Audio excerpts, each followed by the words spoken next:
Hello. Hey. Hi. Fuck. This? Movie. Yeah. Yeah, we did it. Smooth. It's over. Professionals. Smooth. Yeah, Time to end it. All it is right. indeed. Quit while we're ahead.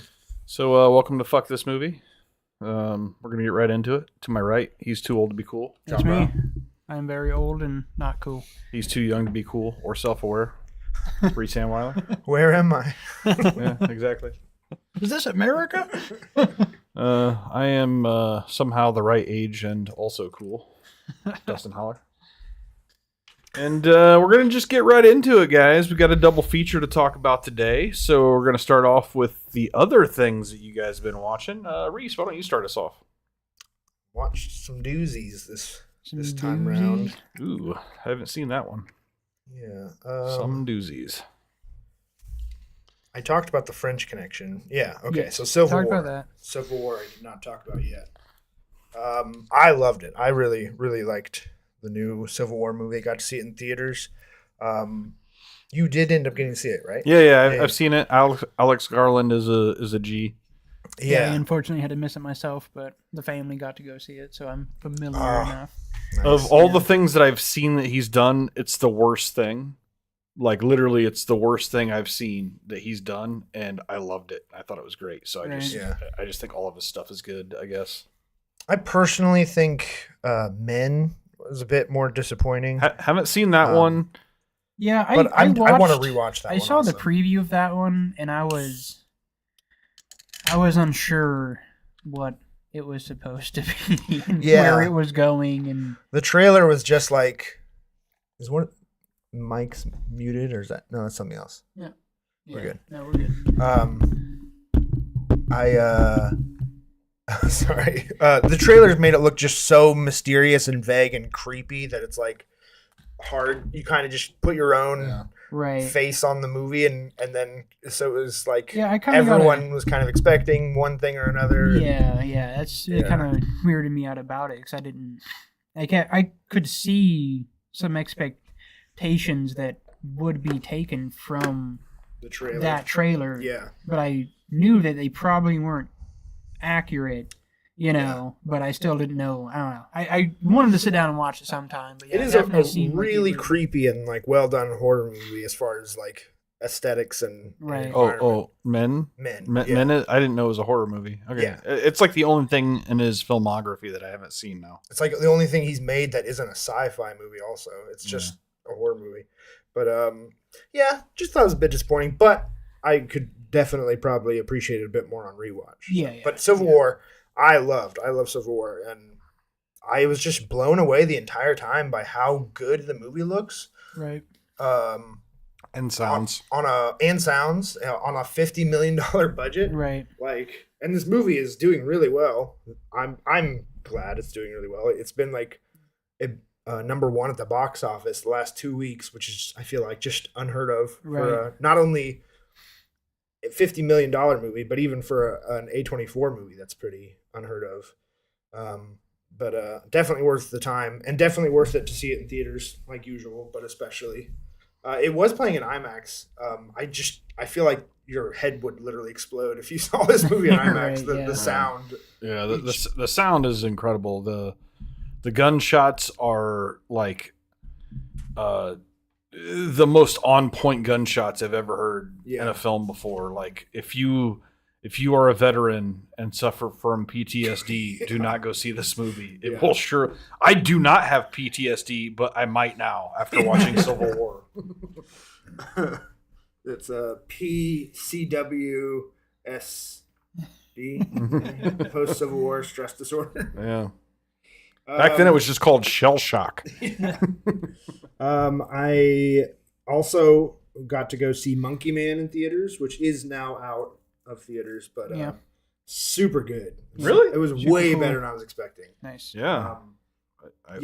It's like if they took it. Obviously, it owes some things to John Wick, which is like they wear it on their sleeve because, like, is this the same world? Is it? No, it's not connected at all. It's just Okay. the trailer literally made it look like John Wick with Dev Patel instead of Keanu Reeves, and like it's so much more than that. It's obviously a similar kind of action, but I thought it was way better done, and actually has like an interesting story and interesting characters. And Yeah. honestly, I thought like a pretty daring narrative. Especially because it's getting into like Indian politics. I'm curious. I kind of want to look into like what the reception was like for this in that part of the world, because it's definitely getting into the politics of that area. So it's not like an American centric movie. There's a lot of there's a strong political presence in Indian art for sure, in Indian culture, because I mean they're colonized by by Europe. It's definitely has made a huge impact on their culture and society. I mean, there was did you see what the fuck was that movie called? Came out pretty recently. Super over the top action movie. RRR. Yeah, did you watch that one? Yeah. Yeah. No, I mean that has a lot of like political fucking overtones to it too, and actually, one of my favorite bands was featured in Monkey Man. Yeah, and I didn't know the band at all, but there's a fight scene in like the last 20 minutes, and I'm like, this has to be the band John was talking about. It is. And that band what itself band is Bloody Wood. Oh, Bloodywood? Oh, that's cool. Yeah, they use Indian metal band? Yeah, they use Daytona for a fight scene. Oh, yeah. It's a good which song. would be a badass song for a fight scene, but they are super politically charged. So. Yeah, and it feels so much more brave than John Wick. It feels so much more competent than John Wick. John Wick is honestly, I finally got around to watching John Wick the other day, because I've only ever caught pieces, and everybody fucking thinks it's just like the best thing ever. And it's gun porn. Yeah. Yeah, it's just gun porn is all it is. I've seen better gun porn though. That's the thing. Like, people fucking love it, dude. People love it. For gun people play. love the guy who doesn't miss and murders everybody in the room with one shot. It's good for gun. It's good for gunplay. People love heads exploding. But there are things that are just as good for gunplay. Honestly, goddamn, we talked about it. Equilibrium is kind of like a cooler gunplay movie, and it's not like. It's not goofy or taken too far, but it has an actual story, because there's not really a story to John Wick. Also, this guy's a badass. The people that love John Wick love the fact that it's got the story that it. They don't want to go too deep. They just want to see people's heads explode. Well, I think some because it feels like it has some amount of crossover with film bros and stuff, and I feel like it's partly because they think it's so smart, because he's not actually trying to revenge his dead wife, he's trying to avenge the dead dog that his dead wife gave him, so it's actually kind of aware, and it's just the same fucking thing. It's just vengeance, no matter what. It's the same thing at the end of the day. And it's just John Wick. I've probably brought this up before, but I'll never forget when I was a kid and I was watching an episode of The Cosby Show. And the oldest Cosby son or whatever wanted to go see this R-rated movie, and and his daughter also wanted to go see the movie, and he let the son go but wouldn't let the daughter go. And the son was telling Cosby about the movie afterwards, and he's like, "So the lead actor, this guy, he's like, so at the beginning of the movie, somebody steals his car, he has to get it back." And that's the movie. And I kind of felt the same way watching John Wick. I relive that Cosby episode. Right, it's like somebody stole his car, he's got to get it back. That's no, I mean, it is what it is. It's a simple thing that's just immediately satisfying. So but I mean, it's still fun to see cool gunplay, and a good action movie. When you take a good action movie and can make it better than just a good action movie, I really enjoy those kinds of films. And when you can, it's hard to do. It is hard to do. It's hard to get me interested in an action film. I've said it before. This one does it. I mean, nice. really. My problem with the John Wick franchise is if there's a scene where there's just gunfire and nothing but a gun battle for more than 2 minutes, I'm just completely checked out. I could not be more bored. Yeah. In a theater, in my home, it doesn't matter. These long shootout scenes are just completely boring. The one and movie disinteresting that I really like that is basically just one long shootout scene that is still super entertaining. Always blank on the name of it, as I always do. A newer one. 5 years ago, everybody shoot out in a warehouse. Free Fire. Free Fire was super very fucking fun. Yeah. But there's a lot of shit going on amongst the characters. And even just like character dynamics. Yeah, yeah. Oh, yeah. There's a lot of really fun character dynamics. The lead from District 9 is in that movie, too. Yeah, it's super. Not seen this film. There's a... Brie Larson. It's got a bunch good of cast, names. Yeah.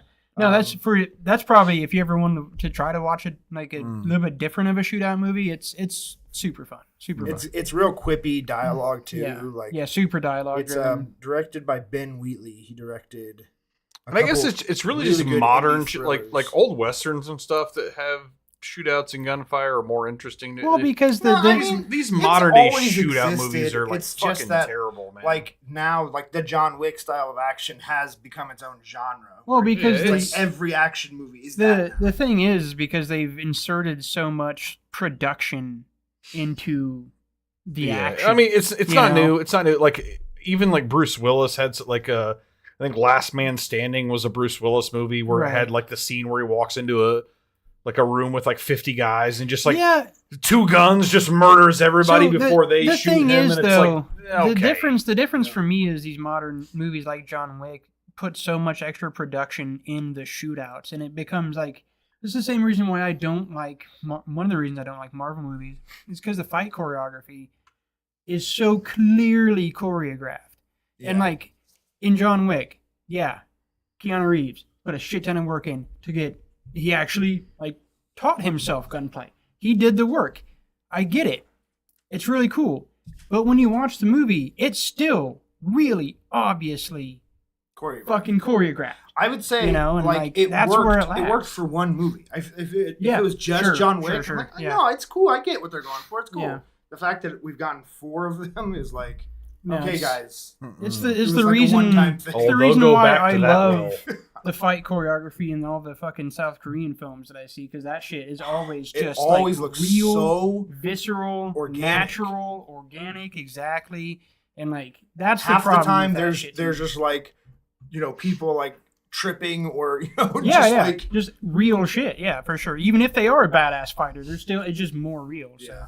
Oh no, I do want to check out that movie though. I was excited. The Free Fire cast though, by the way, is Brie Larson, Charlton Copley, Armie Hammer, Cillian Murphy. I thought he was in there. Sam Riley and Noah Taylor.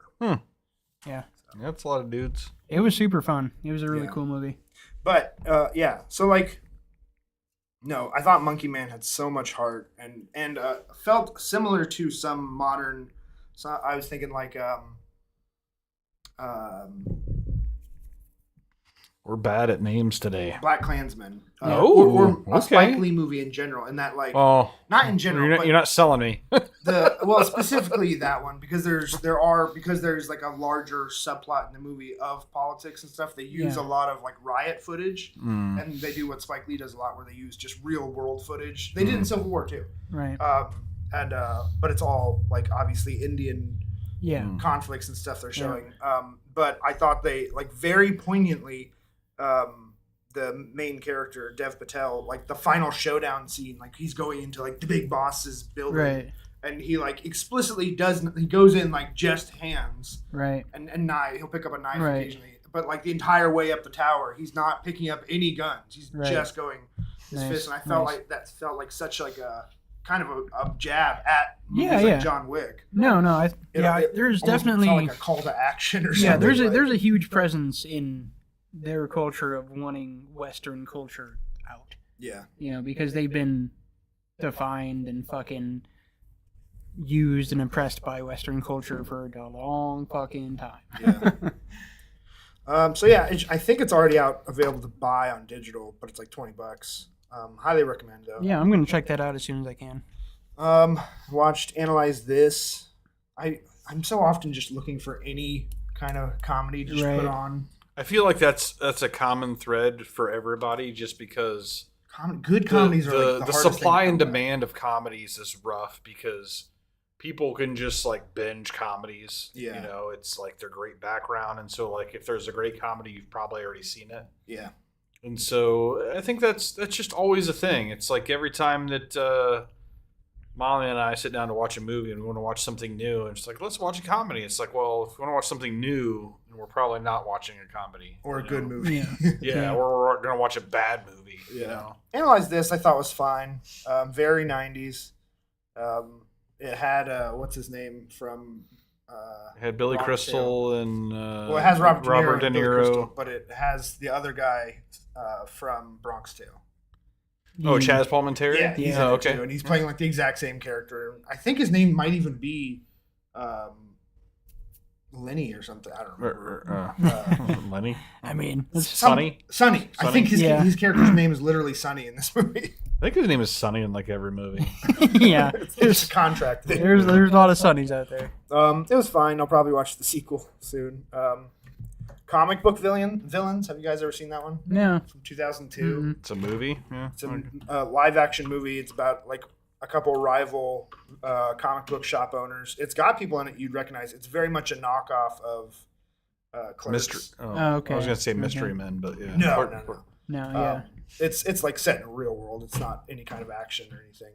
Clerks is like the best dialogue movie of Comic all time. book Clerks, basically, is what this is. Pretty much, yeah. And it's definitely doesn't have the charm of that, but it was fine. It has a ton of people in it you'd recognize. Natasha Lyonne, Carrie Elways is in it as like a hillbilly. It's very odd. Michael Rappaport, other people.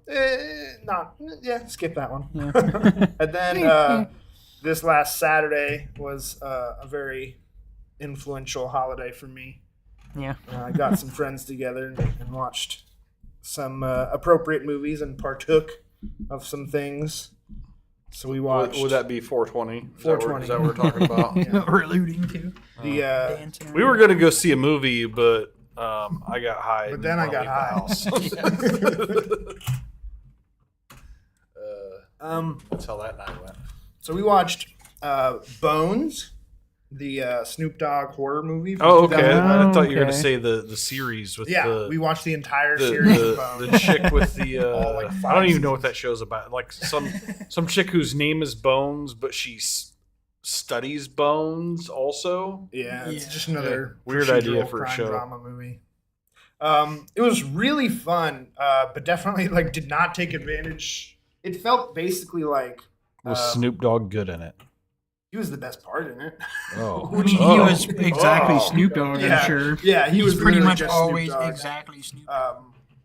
But it's felt like Hellraiser in the Hood. It felt very reminiscent of that. Yeah. But didn't so nearly like Tales from the Hood Hellraiser edition. did not take enough advantage of it, and it takes like literally 3/5 of the movie to actually start getting into the supernatural part of it, and that was a huge bummer. So I was disappointed by that, but still thought it was pretty fun. I rewatched a documentary I've seen before called Beyond Clueless. That's basically, it's kind of hard to describe or sell. It's very, very intriguing and easy to watch if you're stoned. But the first time I watched, I was totally sober and like 16 years old, and I loved it. So Right. I give it a watch. But it's like impossible to find. I had to ask my brother to find a copy of it for me and email it to me. Nice. But definitely worth your time if you can find it. Then we watched Reefer Madness. Nice. And then I finally got to watch for the first time Pink Floyd's The Wall. Yes. I loved it. Yes. Pink Floyd The Wall is like the greatest experience ever, where it's just like shit happens for 2 hours that I don't understand. Yeah. The animation is really good. The animation's really killer. Cool. So Yeah, awesome. Super fun. I was hoping that company had done other like animated movies, but I don't think they had. No. Then some other comedies I was just trying to fill time with. I watched The First Wives Club, which I don't know why. It's like Melanie Griffith. And, It's I think it is Melanie Griffith. Never seen it, but I know what you're talking about. It's a 90s. Goldie Hawn, Bette Midler, Diane Keaton, just all the same. Maggie Smith, Yeah. like Sarah tired Jessica old Parker, actress from that era. Yeah. I thought it was pretty stupid. I also Okay. I don't know. I knew nothing about it besides like it's somewhat popular and the cast. I for some reason I just thought The First Wives Club, and I think I thought this like for 2 decades was like they are the wives of presidents, Right. and so they're the First Wives Club. And then It was would make sense. Like 2 seconds into the movie, I'm like, Oh, they're all divorcees. Like, I'm an idiot.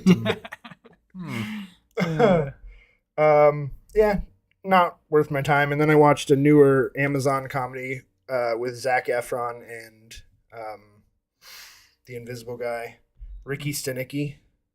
Okay. I was John curious Cena. about that. This is pretty stupid. Stupid shit, yeah. Yeah, it felt like a script from. Oh, this is from the director of The Green Book, by the way, because he's a fucking. Never mind. It literally felt like a comedy from like 2002 that he kind of dusted off and then added a couple jokes about how like something to keep. It's funny because it's gay and that's cool. Like stupid shit like that. Definitely, I didn't think worth time. But then I rewatched Treasure Planet yesterday, and that's absolutely fantastic. That might be I've never seen the most underrated Disney movie. Which one is that one? Is it a Disney movie? It is. Animated Disney movie. Is Atlantis a Disney movie? Yes, Atlantis is also Disney. I thought Atlantis was pretty good. Yeah. Atlantis is great, but I think is Treasure Planet better than Atlantis? Well, that's a really hard question, but I do think it's much less appreciated than Atlantis is. I think Atlantis. Okay, so if I like Atlantis, I should probably watch Treasure Planet. Yes. Okay. I'm gonna watch Treasure Planet. Also, I think you'll like it, especially because it has a very emotional kind of father-son relationship in it, and I know what that does for you. Yeah, I've got daddy issues. But no, yeah, it's. I think it came out like a year before or a year after Treasure Planet. It's very much the same vein. Atlantis. But just man, the animation looks so fucking good. I think I may have missed that one, but I've always wanted to watch it. Oh yeah, you should give it a watch. It just not only it's the best thing about animation because it really uses the limitlessness of animation to its full potential and has so much interesting world design and creature design that you just don't see in other movies. Yeah. No, that kind of a thing is super, super fun. Yeah. For sure. It's just a really, really fun. It's also quintessential 2002. Some of the music in it, which is like ingrained in my brain. Cause it's like kind of moody punk pops shit from 2002, but I listened to 1,000 times because it was on a Disney soundtrack. Right. But definitely worth your time. And that's the gist of what I watched. John, you have anything to add? Yeah, it was not a super exciting bit of time that I had. I spent a week basically being fucking sick, so kind of killed a lot of my watching for a little bit, but I pretty much have watched mostly series. There was one film that I watched I found on Shudder, of course. Wacky, weird B horror movie. I think it was Children Shouldn't Play with Dead Things.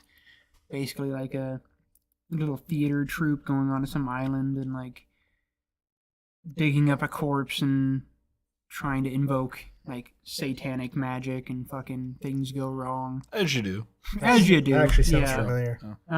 It really was like it wasn't bad. It was pretty entertaining. Like it was like some of the performances were definitely pretty hammy, but they weren't like bad. They were just hammy. Mm-hmm. They weren't bad hammy. It's not people were like incapable of a performance. It was just a really hammy performance, and like maybe that was the bit, maybe that was the intention. It felt natural for what the thing was. Classic fucking zombie vibes, though. All in all, wasn't bad for what it was. Wasn't bad for what it was. Being some 80s, no budget thing. Other than that, man, it's the biggest thing I watched was Fallout. Hell yeah, the series. You finished Fallout. Yeah. We binged that. The weekend it came out. Like we did it like we started watching like early in the morning and just watched the whole thing. It was super fantastic as a big Fallout fan. Even though I haven't played a lot of the new stuff. I've never played a Fallout game, so like I loved it coming from no context whatsoever. They do change something, but it doesn't really matter. Like they change origin. I like everything they've changed. That I still have 2 episodes to go. as its own canon, obviously not changing the Fallout canon as a whole. I really like the changes. I think that's they just did an interesting thing with a world that was already set up. Yeah. All they did was change the origin of the world. Yeah. The world is the same. I like their version of it. I really they made it kind of more relevant and more. I mean the baseline of it is relevant, where it's just resource war that starts the thing that happens, but to add the extra like corporate overreach and corporate, finagling to create the situation as it is interesting and relevant for sure. They change something, but it doesn't matter at all that they change it. Yeah. Because the world is exactly the same, and they definitely just do a fantastic job capturing the aesthetic and atmosphere of the Fallout universe. And I've just been like kind of blown away how perfectly they kind of mimicked the humor. Oh yeah, the for sure. It's like for sure. Just spot on. That's the thing that I was super. But I plan on getting into those games. I'm gonna go back and you should. They're fucking. So what's weird is I'm watching with my wife, and she's actually played some of the games, and so it's just like I haven't, and she has, but we kind of had a similar experience, so I don't think it matters, which is a good thing. No, it doesn't. When you're adapting a video game, the worst thing is where like you have like half the people saying, "Yeah, it was all right," and then half the people saying, "Oh man, they didn't do this from the game." It's just like if the only people that really give a shit are the people that played your game, that you're probably doing it wrong. Yeah, exactly. You want to reach another audience. And the cool thing about it is like the thing that you can. The like same benefit you have from making like a Dungeons and Dragons movie, in that like the best part about the story is how like vast it is, and there are so many stories to tell. So the movie or the TV show is not telling any story from the game. Yeah, it's just set in the same a different world. story. It's just world setting. Yeah. But I was really concerned with them keeping the humor intact, because Fallout has a very specific dark, fucked up humor and very adult humor, and that's what I was most concerned. But it's like the most fine line between that, like what Fallout is, and like Deadpool of like, oops, as like bodies explode, they so edgy. Like Fallout is not that. No, Fallout is exactly what it is. Like it is that without like having to play to it. Yeah. Like it always has been, and they nailed that fucking perfectly. My only criticisms with the show, I have a couple little notes through the show in just the writing, but it's not anything that really matters. It's just like little inconsistencies here or there.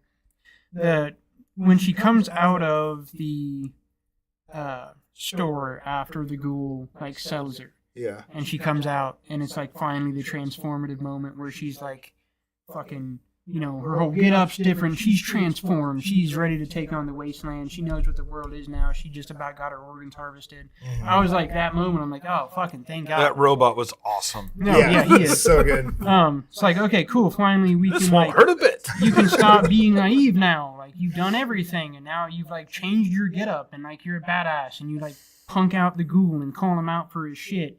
And then, like, the next episode when her and Maximus are crossing the two what end up being fiends on the bridge after they draw on them, and then Maximus kills them both, and she's like, why? I was like, I felt like it was, come on. It was pretty, like, because she is still being extra cautious, like she is still being more cautious. No, like, it's just not like a black and white flick the switch and all of a sudden like she's Mad Max, No, I know, but that's the thing. That's what that episode like presented was like she went through all this and like came out like fucking ready to go. Like, transform. She still leaves the guy alive and stuff. She doesn't do all the looting. You know what I mean? Like, I know, I get it. I wanted that scene. It would have been more appropriate to me if she was like in exasperation. Fucking why? Versus still some surprise of why. You know why? I'm kind of okay with the waffling there, because I'm actually really against any storyline where it has like a complete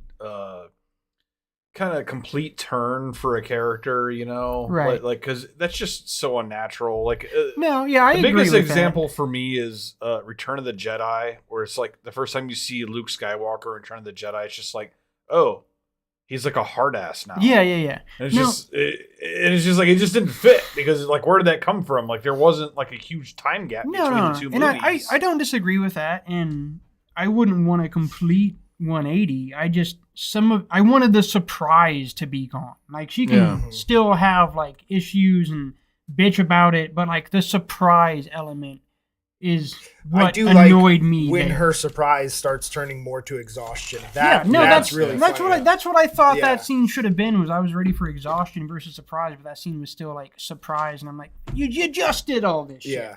You know, like you were just gonna get harvested by a robot for organs. Yada. It's so fucking funny to me and kind of relatable. Of she keeps kind of not only seeing how shitty the surface world is, but also kind of how false and inaccurate her world was. And she's still kind of like, I just want to go back to the ball. Well, it's just because she plays the character really well. And the character is like a character that's birthed and conditioned in like concentrated naivete. So she's like, I want the world to be this nice, neat little thing. And I think that's what it is. Like the character and she does it really well. She plays it really well. She wants it to be this neat little package that it just never is. But the character dynamics are fantastic. Between her and Maximus. Fucking Walter Goggins. I don't know. Dude. That was gonna be my point. I love that motherfucker, dude. I love that guy to death. When's our guy Walter Goggins gonna get some love, man? No, that dude. It was like I did realize it's. I learned that I think I knew it before. I just forgot it or something. His name is Walton Goggins, not Walton. Oh, okay. Walton. Walton Goggins. Which is almost feels like a Mandela effect. It's like, wait a minute, are you fucking sure? That's too hard to say. His name's Walton? Walt Goggins. Walton. No, he's fucking fantastic, man. I mean, he was perfect casting for the character. He's just got the fucking... He's one of the greatest villains of all time. Just as an actor, his work in Justified was like really carried the series through like all fucking 7 seasons or whatever they did. Just couldn't say enough about the actor. Oh no, it's been fun to see him play that because I watched that whole series. That was my first exposure, thanks to you, to him. And then after that, I caught him in all the fucking Danny McBride nonsense that he's been in. And he's so fucking funny there, but he's always so goddamn sassy. Catch his work as a transsexual in The Sons of Anarchy. Yeah. He's pretty good there too. Yeah. No, he's gangster, dude. He's gangster as fucking this show. I mean, honestly, really well.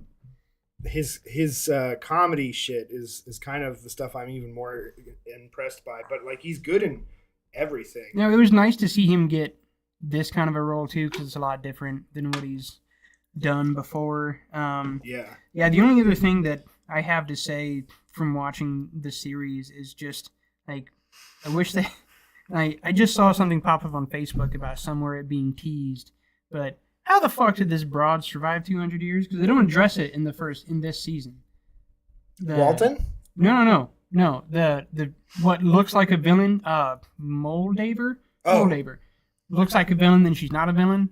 They don't address at all in this season how she lived 200 years. Oh, I only have 2 episodes. I still have 2 episodes left. Sorry.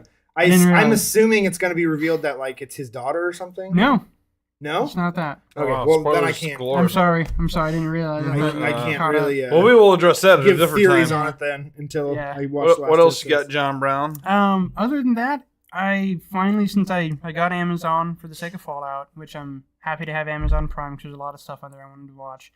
Of all the things I did want to watch, the first thing that we ended up watching was I started the 2nd season of Good Omens.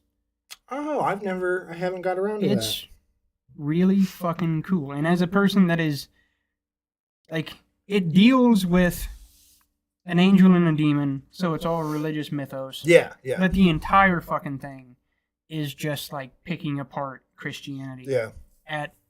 It's just the most fun ways. And it's really good. The first season was fantastic. I really liked the first season. I just couldn't decide if I wanted to watch. I know it's like still has Neil Gaiman's involvement. Yeah. it just kind of, I don't know. I just have that weird feeling of like not liking that they made a sequel without Terry Pratchett, but like, right. I don't know. It's probably, or like if it feels almost more like a cash grab because the first season was more successful than they were expecting. But I've heard good things about the second season. So yeah, I mean, it doesn't feel like that at all. It feels pretty much the same as the first season. Yeah. They spent a lot of time in the story of Job. Oh, really? Which is hilarious. Yeah. Because it's one of the most obviously fucked up things in the Bible. I was just talking about Job with somebody. Like, yeah, there's a... How do these people... Are they okay with reading the story of Job? So in that story of... like, because they basically... You know, Job's... The angel... like, shows up and tries to stop the demon as he's about to like murder a bunch of goats, and he's like, "You can't do this. Like, this is Job." And he's like, "No, check out this contract. Like, I'm certified here, man. Like, I got the paperwork that I can murder all Job's goats." And he's like, "Oh, that's fucked up." And then it goes from there, and it goes through the whole thing of like killing Job, and they end up like hiding Job's kids, all that kind of jazz. But it gets to a point where Job like goes out into the desert to talk to God, and they see him talking to God, but they can't understand what God's saying, and like Job's just standing in this field of light as God's talking to him, and it's just like fucking like all God's saying is basically like, "I fucking did this. I fucking did this. I did this. Did you do this?" And then Job goes back to his wife, and she's like, "You talked to God. What did he have to say?" Like, I don't know exactly. A lot of things were being said. Whales came into it. Basically, I guess God said, "Talk to me if you can make a whale." And I'm just like, that's fucking fantastic. That's God right there. What? Can you make a fucking whale? No, it's pretty fucking good so far. I'm like 5 episodes in. But it's super fun. David Tennant, I think. Yeah, David Tennant, one of the doctors. Yeah, one of the doctors. Actually, one of the best doctors. No, he's super fun to watch. You should watch Jessica Jones, the first season of Jessica Jones. Oh, dude, so good. Yeah. The first season of Jessica Jones is actually really, really good. The second season is a piece of shit, but the first season of Jessica Jones is actually really. That's one of my favorite Marvel things for sure. I'm excited to finish that show. I think it's great. Still feels like it did the first time around. I love their dynamic together. Like the first time. Yeah, their angel demon romance that's subtly happening the entire time. Yeah. It's very good adorable. Shit. It's good shit. So yeah, that's been pretty much it for me. Yeah. All right. Well, I've been a little busy watching some stuff with the missus. She's got a little time off before her new business opens. We rewatched. Well, I rewatched. She had never seen. So we went to the theater recently, and we had the like trailer for the new Planet of the Apes movie that's coming out. Kingdom of the Planet of the Apes, and she did the whole like when you go like with somebody to the theater, you see a trailer and somebody's like, "Yeah, I'll skip that one," or like, "Yeah, I want to see." You always have like that's actually like my favorite experience at the theater, honestly. And you could go, actually, like that's my favorite experience, just like seeing the trailers and be like, okay, like, I didn't know this was a thing, And, if you can. And so she gave me we saw the Kingdom of the Planet of the Apes trailer, and she gave me the whole like, God, how many of these are they gonna do? Yeah, and I'm like, well, I'll see it by myself. Oh yeah. I'm gonna go. I'm gonna see it. Yeah. She's like, oh really? Yeah. And like there was just like like she didn't know like, oh, you're into that. Yeah. So you're into so monkeys. She was talking to me. She's like, so I guess if you're gonna go see that movie, I should probably get into it. So what Planet of the Apes movie should I watch? And so we took actually this past Saturday morning and we watched Planet of the Apes, the Andy Serkis trilogy. We started at like 8:30 in the morning and we watched the entire trilogy. Wow, you've had some binging days. I did. I had some binging this weekend for sure. And afterwards, she looked at me and she said, "Those did not suck." No. So I will go see Kingdom of the Planet. So pretty excited about that. We watched Train to Busan. Oh, damn. Korean zombie film that takes place on a train. Yeah, it's a fantastic. Can you imagine if that movie didn't have a train in it? Oh, I know. I mean, it all probably died. I mean, with the title, I saw Train what to happened to Busan. people Right. that weren't on the Where's train, and their day did not look good. No. It's like fast zombies with guns, but without the guns. Yeah. You know, Just like fast fast zombies are zombies. the scariest zombies. And in enclosed spaces, which is Yeah, honestly, For sure. I feel like an underutilized. Yeah, and zombie they did a good thing. job too with using the space as well, and Mhm. using environmental conditioning and using zombies, like establishing limitations for the zombies, and then using those limitations for the characters. Yeah. Yeah, it's definitely one of the best fucking zombie movies you can watch, and I mean, you never go wrong with a South Korean movie usually. So I mean, the ones that we hear about, at least, Yeah. I'm sure they watch a ton of duds in their theaters. yeah, probably. So Pass on the good news. So Sunday led to another binge, and this was the Alex Garland binge, which we saw the early showing of Civil War, and then that got me to thinking about Devs, the series that Alex Garland did. I had seen the first 2 episodes like probably a little over a year ago. I think I started, and I just stopped watching it for no reason really. Just I think I watched the first 2 episodes one night and then just kind of forgot about it. Yeah. And so we were coming fresh off of Civil War. We're pretty amped, and I mentioned it to Molly. And it's a mini series. It's only 8 episodes, so we basically spent the rest of the day just binging that. And it took me 8 episodes. You find out biggest spoiler I can give you right now, Devs.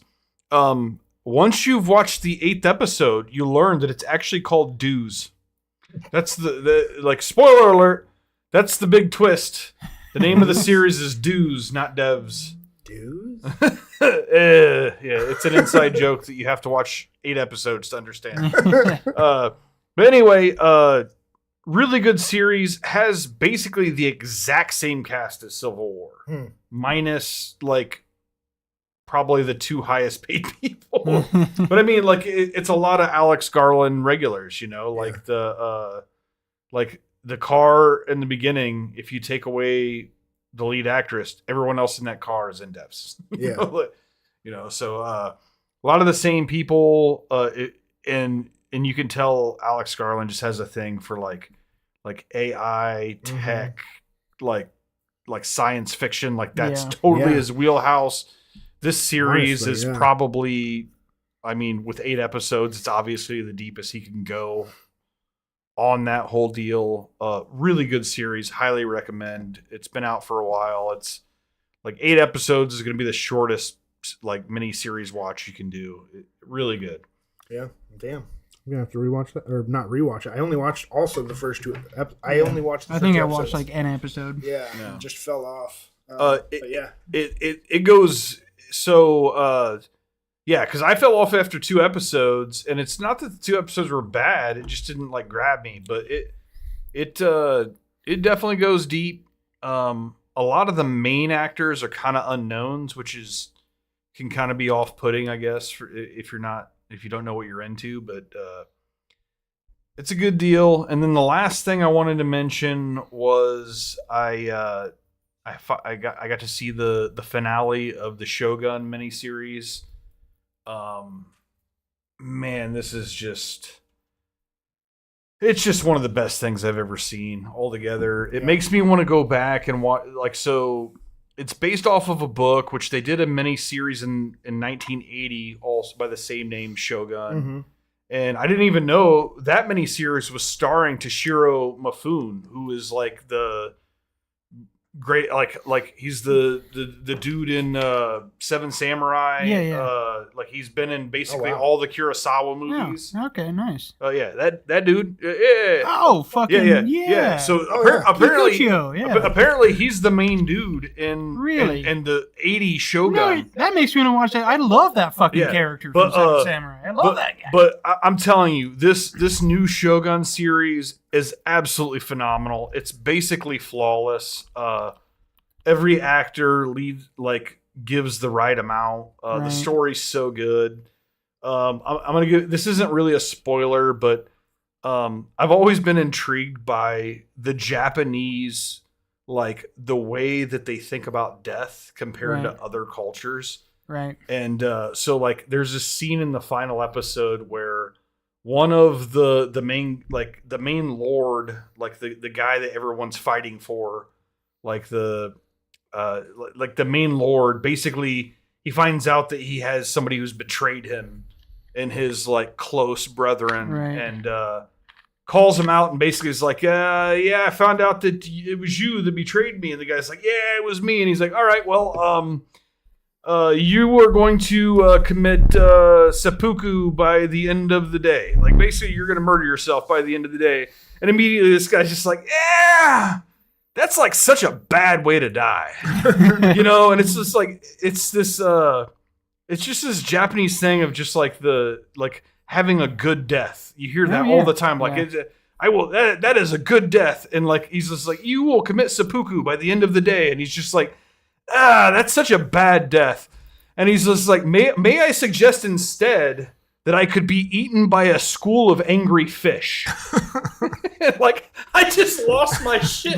Because, like, who fucking thinks of that? Like, I don't want to gut myself. Maybe instead I could be eaten by a school of angry fish. It's like, fuck, dude, you've really put a lot of time and thought into this. And how is that better? I don't think that's better. I mean, I guess you might drown, pass out, but, a little bit quicker, I guess. I don't know. I just thought that was really funny. That's where his mind went. But you guys should definitely catch that. Yeah, no, it's high on my list. Yeah, I'm just kind of waiting for the right someone to watch it with me, because I feel like it's I know a lot of people that would really enjoy it, and I'm excited. I want to watch the old one now. I know, it's like not available. It's not available. It doesn't stream anywhere, so it's probably gonna be like a YouTube or something. Yeah. I get it. Like, from what I understand, it's the exact same story. It's based off the same book. Same deal. But very different performance. I think atmosphere. that the one thing I will say about this series of any visual media ever, I'd have a hard time saying that anything I've ever seen has better cinematography. It's just the most beautifully presented piece of art I've ever seen. It's just so good. Nice.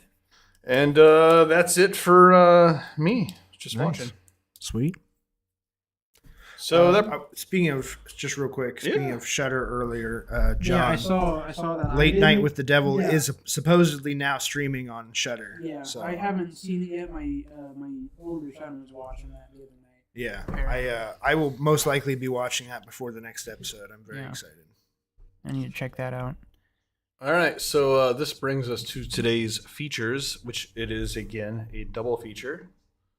And I went with the theme of alternate, what did I say?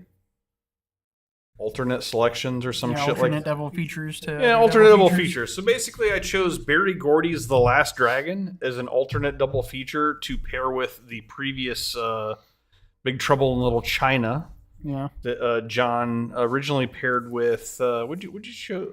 The Thing. It was a John Carpenter. Yeah, it was a John Carpenter double feature. For the that would have been a fantastic double feature in the vibe and feel of Big Trouble for sure. And then I did Edge of Tomorrow, which was the alternate double feature to pair with Starship Troopers. Yep. Or as it was almost going to be the triple feature with Starship could Troopers. Not line that up. Yeah, it could have been. It could have been very easily. But instead, it's this. So let's start with The Last Dragon. Barry Gordy's The Last Dragon. I will say, the producer Barry Gordy.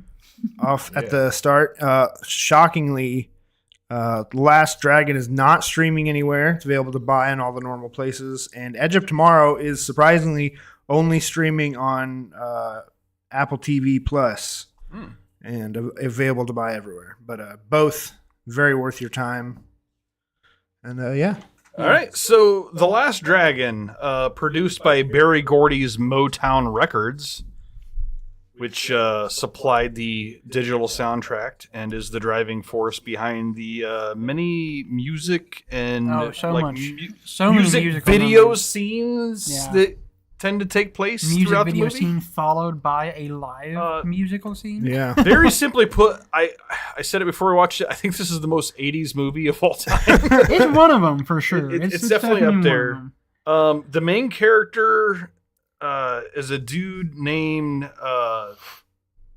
Timok.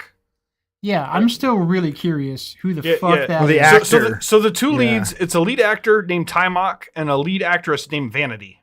Yeah, only first name. And he's been in like nothing else. No, and I found that I did a little research. He was actually a martial arts student. Okay. That was his previous. That was it. That makes was sense. He'd Yeah. just been a martial art.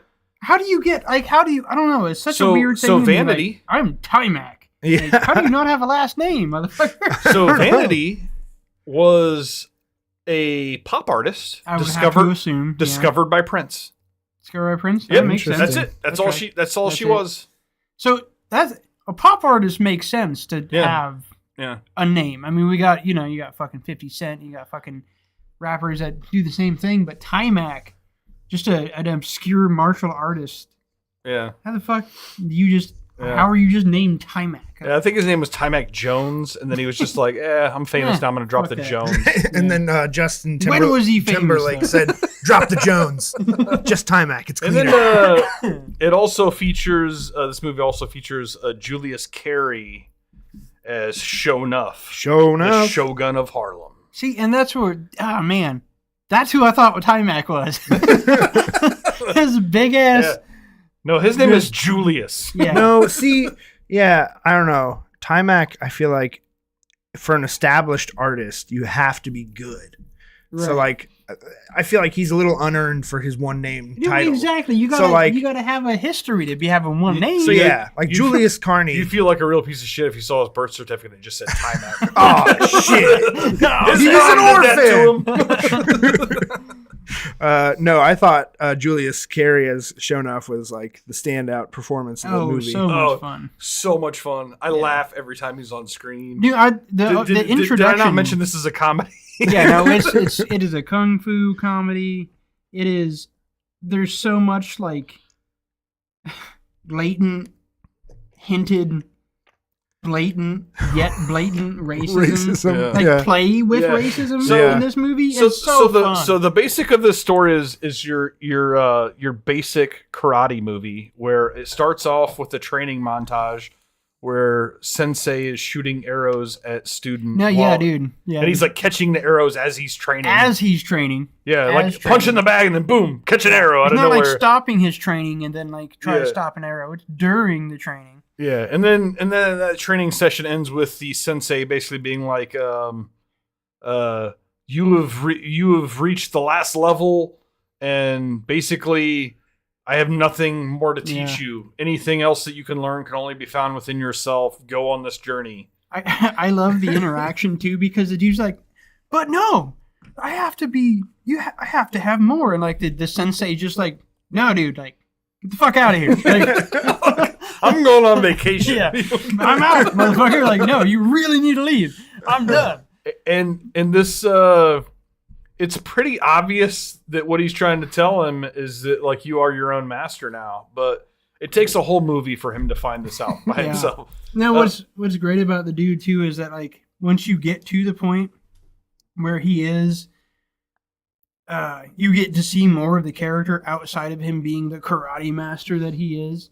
He's just some dude, Yeah. just some black dude with his fucking Yeah. black family, and like And his it's black so family. That's Like, obsessed with Bruce Lee. yeah, he's just like an average fucking. He's in an average, urban black family. He's and all his talking whole like he family. doesn't understand like Exactly, like he's like this Chinese phrases and dude. stuff, and in then this his brother's black like, family. "Dude, you are so cringy." I So would like to make funny. a pact right now. The next time the three of us go to a theater, if we ever all three go to a theater again, and it happens to be for a kung fu-ish movie, we're all gonna wear like rice patty hats, Yeah. and we're gonna bring chopsticks and eat our popcorn with chopsticks. Yeah. Like Bruce Leroy. Did I not mention the main character's name is Bruce Leroy? Bruce Leroy. Yeah. Yeah. We're going to eat popcorn with chopsticks like Bruce Leroy in the first scene where he actually meets Shonuff. Dude, I love that scene because you get where it's going, and then it takes you there, and it's like, oh yeah, this is awesome. Yeah. Because you get Shonuff come in with his entourage of fucking goons, and he does his whole fucking spiel where they fucking repeat his name on his command as he asks these arbitrary questions, and then after this whole like 10-minute production amidst this whole movie theater audience, he's like, okay, find us some seats. I'm just here to watch a movie. Like, you think he's gonna come and like fuck shit up or burn the place down? No. He's here to watch a movie. He just had to do his ruining the first part of this movie for everyone. He just had to do his thing. And then of course he sees, somebody like calls him out for being an asshole. And like, shut the fuck up, sit down, I'm trying to watch this movie. And he like gets into this guy. Like, I'm the baddest motherfucker around. No, you're not. Bruce Leroy's the baddest motherfucker around.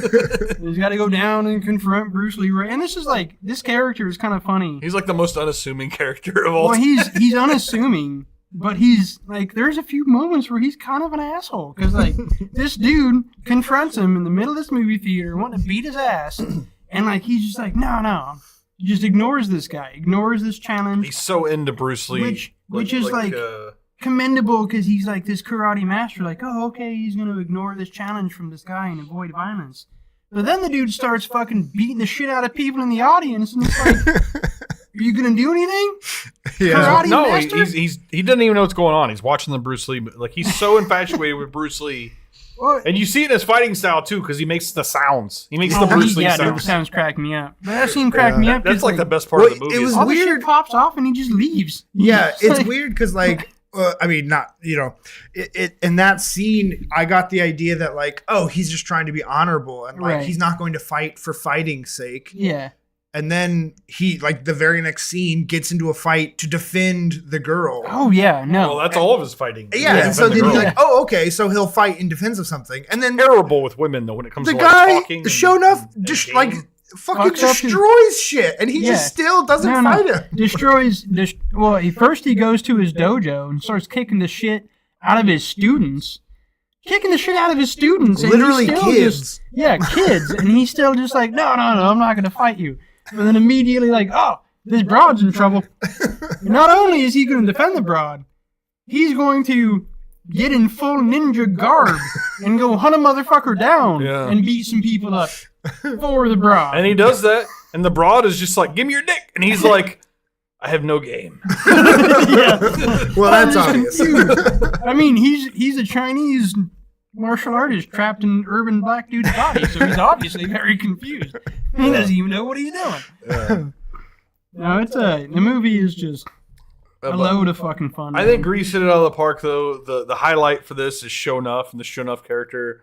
This charismatic bad guall with his shoulder pads. Yeah, he should have. Football shoulder pads. The fucking faux, like, soft material fucking football pads. So great. This dude is like, in like almost every scene is wearing literally football shoulder pads, but they're like decorated to look like kind of not.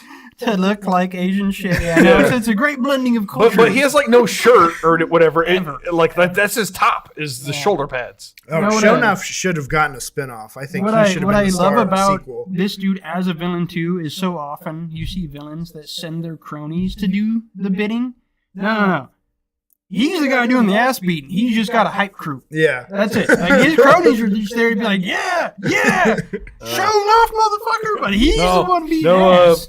The reason I love this movie, I saw this when I was a kid, so it was embedded into my brain. I was a martial artist, and my whole thing, my favorite line from the movie, which I've said it just randomly throughout time. Like, another good one is Ghostbusters. I'll just say, yes, have some. Like, like out of nowhere. But this is probably the other most quoted movie for me. And it's just like, when I say, who is the massa, you say, Shonuff. Such a good quote. No, honestly, there should have been a sequel called The Shogun of Harlem. That would have been fucking awesome. Yeah. It's not too late. Dude, by the end of the day, at the end of the movie, he gets humbled through martial arts. Like you could have shown some character growth and development there. But no, I didn't remember the movie. As soon as I saw the poster, it like stirred something. I'm like, oh no, I know this. And then certain scenes, I just knew.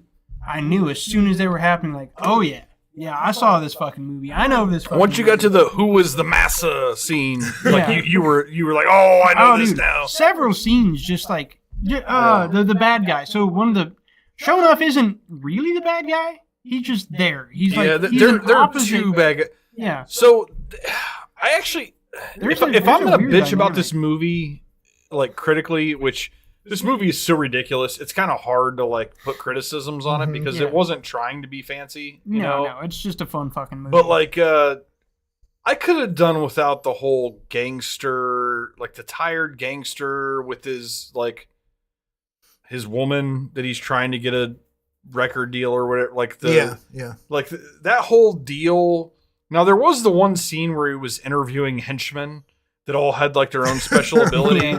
That scene was actually really hilarious. No, I didn't mind that him as a bad guy. I think it makes enough sense too, especially this. I just thought that was the most tired part of the movie. Like that's just like there was nothing new there. Fair enough, but I mean it's like the natural. Show enough.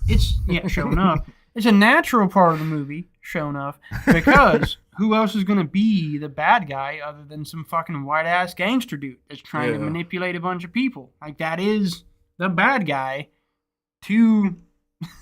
This it's pretty accurate. It's all the people fighting amongst themselves when the true enemy is the rich white man. Exactly. No, that's what it is, and I don't mind it because of that. But that was when you first see this character and his like dumbass son, who he tried to turn into, a prize fighter at some point in his life, was taking a piece of meat into this fucking tank that has some, I don't know, presumably piranha. Yeah. That scene. Oh, it's the angry fish for the execution. Angry fish for the guy from Shogun. Yeah, that scene was also like, as soon as I saw the tank and the dude pulled up the piece of meat, I'm like, oh, no, I know this movie. Like that right there was even iconic. Yeah. No, I agree a little bit that it was kind of tired, but it still was pretty natural for what the movie was. And that's why I kind of do like the idea of a spinoff with Shonuff, because he was a rival more than a bad guy. Shonuff makes the movie. If you take Shonuff out of the movie, it's not a movie. You need Shonuff, but Shonuff is the kind of guy that a guy like the bad guy is gonna use to beat the good guy, But he's not really a bad guy. He's just a rival to this guy that just kind of needed checked. So, movie's fucking fantastic. No, not only does Shonuff make the movie, but every scene that's not about even basically any scene that's just Leroy and the love interest, they all felt so meandering and not almost improvised. Did you have a plan for this scene? Yeah. No, what's interesting is that neither of the leads, the main dude, the main chick, had never acted before. That's I could tell. Yeah, I mean, but I mean, it's interesting. It's not. It's not surprising. It could be worse. Yeah, it could be worse for what could you be worse, especially because his acting choices kind of work with the idea of this dumb black guy who's no, I am a real I am Chinese, and then actually an Asian he guy. meets some fucking Asian people that That's are why way his more brother- hood than he is. His little brother is so funny because what are you doing? His little brother cracks me the fuck up. His little brother has the street smarts for sure. All the scenes where he's just calling motherfuckers out. Yeah. When the bad guy's got the love interest, and because the little brother's obsessed with the girl already, and he's fucking pops up put my woman down. It's it's fucking 4 foot tall, 12-year-old. Good job, Sparky. I thought he was great. I looked it up expecting him to be the lead in a TV show or something, but he's done nothing else. Nothing else. No. I swear He to God, even I looked recognized familiar that kid to from me. No, he something did. else. He sounded familiar too. He sounded familiar, looked familiar. Yeah. He had to be in some He other had some stuff. charisma for sure. Yeah. That's crazy. Anyway, I hadn't seen this movie in years. I was expecting it to be worse than it was, honestly. I just felt like it was a movie that had to be chosen and had to be watched. Oh, dude. And It's killer. man, this movie just delivers. Yeah. Dude. It's I'm putting on my yearly watch list. I'm going to watch it every time I watch Big Trouble. I'm going to watch those movies together. Okay, so that was the question I was going to ask. Oh, it's a perfect Does pairing it for Big win Trouble. as a alternate Yeah, it's a double feature with perfect Big pairing. Trouble? Yeah, Perfect for pairing. sure. Perfect Hell pairing for yeah. Big Trouble. Yeah. Hell yeah. I have one last note on this, and this is the last I have to say about this, really. I found this interesting when doing research. This movie grossed $33 million on a $10 million budget. That's pretty good. That's a pretty successful movie. Yeah. Honestly, a higher budget than I would have guessed for this movie. So that was all the Berry Gordy's Motown records and all the music. All that money went into that makes total sense. So the background, like they were talking about how like the background music and stuff that was in like the club scenes is like apparently like next world compared to where they were in 1985. Yeah. Like they really went all out on that shit. Right. The fight scene with the Bruce Lee footage going on behind it was pretty. That badass. opening scene when it turned, Yeah, they're watching a kung fu movie and it turns into a kung fu fight. In a kung fu movie. The article I read mentioned that scene specifically as being like the most expensive scene in the movie. Yeah, makes total sense. Yeah. I won't read the plot since we just finished talking about it, but the tagline according to I've been staring at Letterboxd. it up here if it's the same one, which doesn't.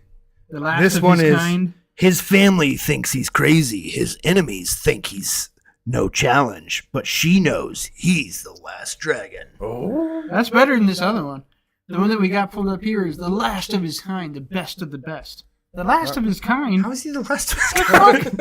Oh, well, he's the first and last of his kind. Yeah, I mean, We're talking about as far as dragons are concerned. he's the only Timac, I guess. Yeah. Yeah. What is his kind? I'd never seen any like footage of this movie. I was aware of it, but I'd never seen like a trailer or anything. And he just did not look at all like I was expecting. I guess in the posters, he's always got kind of like a haze around him or like a bold outline. So he looks honestly it's the glow. He looks it's big. the glow The that he gets glow. for Yeah. achieving And master. then he's like so slim in the movie. I Yeah, was no, very he's a tiny surprised. dude.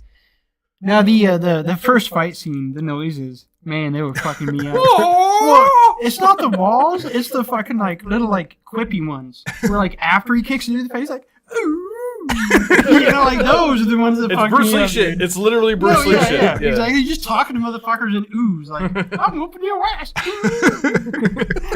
Like, satisfied with yourself after kicking it in the face, like ooh. Woo-wee! Yeah, dude. For real. Yeah, if you want a fun fucking movie, man. I'm Mr. Bruce Now, Leroy. So I'm so excited to watch it. There's my kids, but there's a hurdle for my older son, KO, because he fucking hates pop music. Like he's like me. Like if he hears pop music, he gets fucking pissed off. His demeanor, he has to leave a room. Yeah, he's when gonna there's have to no leave pop music. through a few scenes. Dude, yeah, the music video, full-on music video, and Oh, then it's two. It's live two because performance. no, no. God, It's good we exposure were watching- therapy for him. we were watching the film together, and John even brought up. He's like, "Man, we just watched like a whole music video." I'm like, "Oh shit!" We And it's did. like they double down. It's Yeah. like right back to back. Boom! There's another one. Yeah, no, you have a good 10 minutes of pop music happening. Yeah. It's Yeah. like it is a pop music Yep. interlude. It was You're a not Prince watching the video. film There was a anymore. Prince video in there somewhere. Yeah. Yeah, no, exactly. There's literally like a full, like famous, I don't remember, isn't one of them just like the whole actual music video just plays? Yeah, no, no, it exactly. happens. Like you have like 10 seconds, 15 seconds. You of have 10 break. seconds Yeah. to bitch about it before they start the next one.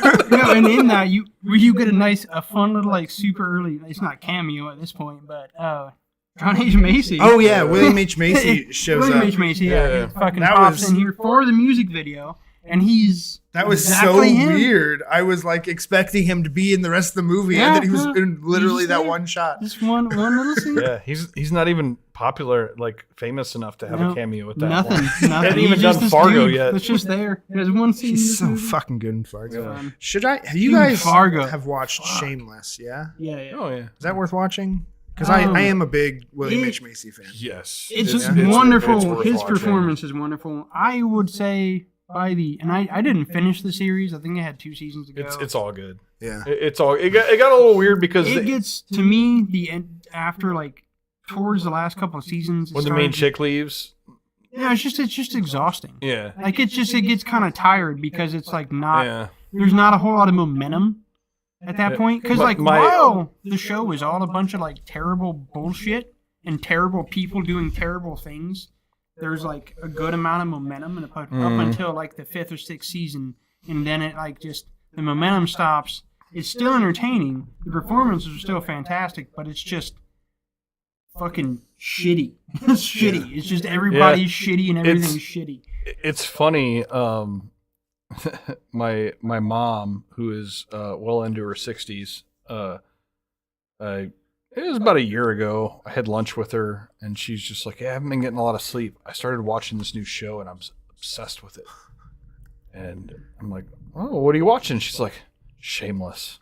It's like my mom's just like wholesome Christian lady, and just to think about her like at like 3:00 in the morning, like, oh, I can do one more episode. Of Shameless, yeah, because it is indeed Shameless. Yeah, no, it's very entertaining. I liked most all of it a lot. Yeah, I've been thinking of watching that. Reese, if you have not seen Shameless, the American version, it is totally worth a watch. It definitely morphs. So, like the first like 5 or so seasons have like one chick who's like the main actress, and then she like leaves the show, and like so they do like basically everybody else just takes on more, and like I feel like that's a spot where a lot of shows could lose the audience, and like for this show, I feel like it was still the same show. Like, the dude from The Bear is like one of the best. Yeah, he's which I kind of that's one of the main reasons I was thinking of going to it. William H. Macy. If he's the reason that's pulling you towards watching the show, it's worth it because he's very good in it and he's in it a lot. So like he's one of the main. He's one of the best characters. He's one of the best. He's a lot of the momentum because he's the kid with potential. Yeah, you'll watch the series and immediately see, okay, this is how he got to do The Bear. Like this show is what got him The Bear. His just seeing him in this made me think of him and like Fargo and stuff, William H. Macy, and then I watched that Amazon comedy movie. He's in it, which like the movie sucked, but it just also made me thinking like, damn, I really like William H. Macy. He's fantastic. I think it's the best thing he's ever done. Yeah. I'll say that. I think it's the best thing he's ever. He plays the biggest piece of shit you'll ever meet in your life. Yeah. No. The name of the show is based around his character, and that like just the thought that here's a guy who like whatever the worst thing you've ever done, he's got you topped, and like in every episode he proves it. You know. Yeah, he's just like fucking. He just survives. He just exists in spite of everything. He's a fucking leech of society. He just exists, and he's like, "Fuck you, I exist." He's like Fred Flintstone, like unhinged. You know, like just a fucking con man. No, see, Fred Flintstone is a respectable businessman. I dropped out of the show before that chick left. I dropped out on the last season. I think she was there, which I had enjoyed it up to that point. It got to a point where I felt like it was just more of the same. Well, that happens with series sometimes where whether it's contract negotiations or somebody gets canceled or whatever, you have to drop a prominent actor. And a lot of times it's just like, okay, well, they're trying to hold on. It's a different series. But like, this show really didn't skip a beat. No, it really didn't need her. I can't attest to. No, I wouldn't think it would. And that's not why her presence isn't why. Like I got this interest. I wanted different writing. I just wanted more. Like they do a good job developing all the characters, but like I guess the thing that's cool about her is she is kind of a sexy character, even in a it's a trashy way. But like at least she gives some like there's something here that isn't just all garbage. Like she's garbage, but like at least she looks good. Man. And then like she's gone and she's like, now it's just trash. Like everything's just trash. Who was the person that left? It's she would have been the I can't think of oldest sister. Is it Emmy Rossum? Emmy Rossum. Yeah, Emmy Rossum left. Oh, so she's not in the whole series. She is like how many seasons are there? Like I think she's like not in the last 2. So maybe there's 11 seasons. Okay, so 11. So maybe she's in like 8 out of 11 or 9 out of 11. I thought you said she left after season 1. No, she didn't leave after season 1. She's in the majority of it, but leaves eventually. But like for story reasons, or it was actually I think contractual reasons. But they did a fine job of writing her out of the story, and like honestly, basically it's just like they live in South Chicago, which if you've ever been to South, like a lot of people have been to Chicago. Not many people have been to South Chicago because it's just not a place you go. Yeah. Like taxi drivers in North Chicago don't drive to South. It's a terrible place, and that's where this is set. And so like, she just like in one season, it's just like okay, they knew that she wasn't coming back for the next season, so it's just like she just decides I can do better, so I'm gonna leave for greener pastures, and like that totally makes sense. Yeah. You could write anybody out of that story by saying they're gonna leave this place because it's one of the worst places on the planet. Yeah. Right, I had you should totally watch the that show. biggest it's fucking so good. crush on her when I was a kid. Oh, she's sexy, man. She's sexy. And another, I'm aware of her scenes in the first season. If you're unable to find anybody to watch it with, I will rewatch it with you. So we will find time to watch. I will find time to do that. Anyway, so let's go to the next feature. Yep. Edge of Tomorrow. I guess also known as Live, Die, Repeat, or renamed Live, Die, Repeat. So this movie has the just weirdest history with its name because it's based on a book called, and this is the best title so far, of All You Need Is Kill. And that it's based on a Japanese book, not a Japanese manga, just a Japanese book called All You Need Is Kill. And that was the working title. And then they changed it, obviously, probably to be more marketable, to Edge of Tomorrow, which is just the most bland title. It kind of works. It sounds like 5 other movies. Yeah, no, exactly. It's like it's a sci-fi title. Literally, Chris Pratt was in a sci-fi movie last year. I think it was called The Tomorrow War. It's like that could be 1,000 different movies. That's a 50-cent book from fucking 1982 is what that is. And then because most of the posters looked like this that we have on our screen when it came out, where the tagline of the movie, Live, Die, Repeat, was like more prominently shown than the movie. Then when the movie came out on Blu-ray and DVD, they were like, well, actually now we're calling the movie Live, Die, Repeat. But you've already kind of fucked yourself because it is also already known as Edge of Tomorrow. So basically it's known as like Live, Die, Repeat / Edge of Tomorrow. Okay. So I've heard whispers that the possible sequel would be called Live, Die, Repeat, Repeat Again. Yeah. And I don't know how I think that's like been in talks since it came out in 2014, and like I don't know anything more about it. I have actually a lot about that. So okay, we'll touch on that at the end. But I do think the ideal title is Live, Die, Repeat. I think that makes the most. That tells the entire story. You know, it's catchy, it's unique. It's not The Edge of Tomorrow. Yeah. No. So this movie is directed by Doug Liman. Main character. Do you want the letterbox? Yeah. Let's do the letterbox. Major Bill Cage is an officer who has never seen a day of combat when he is unceremoniously demoted and dropped into combat. Cage is killed within minutes, managing to take an alpha alien down with him. He awakens back at the beginning of the same day and is forced to fight and die again and again, as physical contact with the alien has thrown him into a time loop. And of course, the tagline is Live, Die, Repeat. All right, so Tom Cruise plays Cage, and basically we're thrust into this world where they don't really give you a lot of info right off the bat, other than America. Well, the world is at war. There's a giant chunk of the world occupied by things called mimics that they don't explain. Yes, they don't explain it to you. There's a threat. They throw you right into it. It's called this. It's here. We're going to deal with it. We're fighting. And that's the start of the movie. So the setup they give which you works really well. Yeah. They give you info, but unreliable info because they're not giving you the whole thing. They just tell you what's happening, and then they don't know. So Tom Cruise's character is basically they found out that they have a chance against these mimics because they've created these mech suits, which Tom Cruise is basically the marketing guy for these mech suits. For that. That's his whole deal. He's the marketing guy for the mech suits. Yeah. He's a soldier. He has military rank, but he like just greased his way through it to be like a military advisor. Something of that. He's not a soldier. He's a politician. And then the movie, more than that, but the movie co-stars the extremely adorable and lovable Emily Blunt as Full Metal Bitch. Full Metal Bitch, a.k.a. Rita, a.k.a. the Angel of Verdun.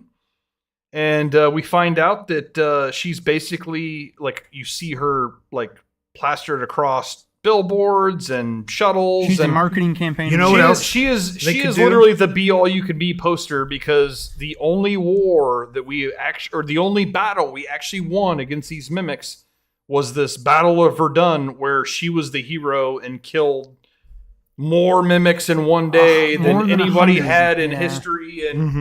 And so I would fucking kill for like a prequel miniseries or something, or prequel movie just called. We're getting to that. Full Metal Bitch. Getting to that. Let's stay in the movie, because I've got a whole thing about this at the end. You got facts. I've got stuff. I have notes as far as that. Anyway, goes, though. So the other end we have Tom Cruise's character Cage. He's just a marketing guy. He even says, "I'm not a soldier. I'm not really trained to be a soldier." Yeah. He says, "I specifically took this line of work to avoid seeing combat." And basically, they're just like, "Yeah, we're throwing you on the front line tomorrow." Yeah. And that's kind of how the movie begins. And he just gets kind of thrown into a random platoon of people he doesn't know. And 24 hours later, he is storming the beach against these mimics. And terrible combat situation. It is hilarious.